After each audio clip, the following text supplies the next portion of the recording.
ಯಾರ ಮುಂದೆ ಸೋಲ್ಬಾರ್ದು ಅಂತ ಅನ್ಕೊಂಡಿದ್ನೋ ಅವ್ರ ಮುಂದೆನೆ ಸೋತು ಹೋದೆ ನಾನು.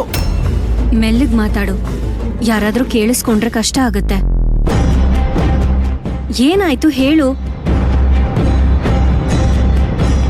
ಅಶೋಕ್ ನನ್ನ ಹತ್ರ ಬಂದು ಮನೆ ಬಿಟ್ಟು ಆಚೆ ಹೋಗು ಅಂತ ಹೇಳ್ತಾ ಇದ್ದಾನೆ.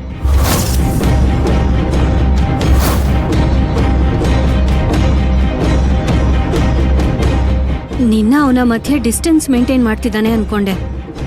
ಮನೆ ಬಿಟ್ಟು ಹೋಗು ಅಂತ ಹೇಳಿದ್ನಾ? ಅದು ಅಶೋಕ್ ನಿನ್ ವಿಷಯದಲ್ಲಿ ಇಷ್ಟೊಂದು ನಿರ್ದಾಕ್ಷಿಣ್ಯವಾಗಿ ಹೇಳಿದ್ನಾ? ಎಲ್ಲ ಶಿವಗಾಮಿ ಟ್ರೈನಿಂಗು. ನಾನು ಇಂಡಿಯಾಗ್ ಬಂದಿದ್ದೆ ಶಿವಗಾಮಿನ ಸರ್ವನಾಶ ಮಾಡಕ್ಕೆ.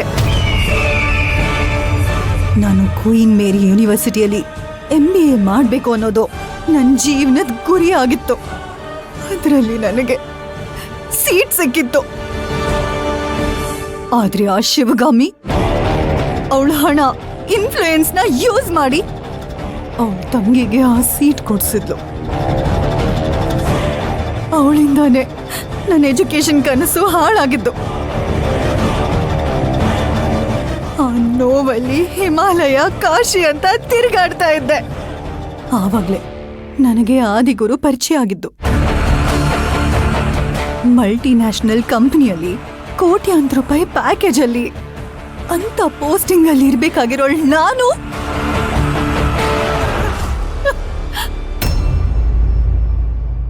ಈಗ ನನ್ನ ನೋಡು, ಅಘೋರಿಯಾಗಿ ಊರ್ ತಿರುಗ್ತಾ ಇದ್ದೀನಿ. ಶಿವಗಾಮಿ ಮೇಲೆ ಸೇಡ್ ತೀರ್ಸ್ಕೋಬೇಕು ಅಂತ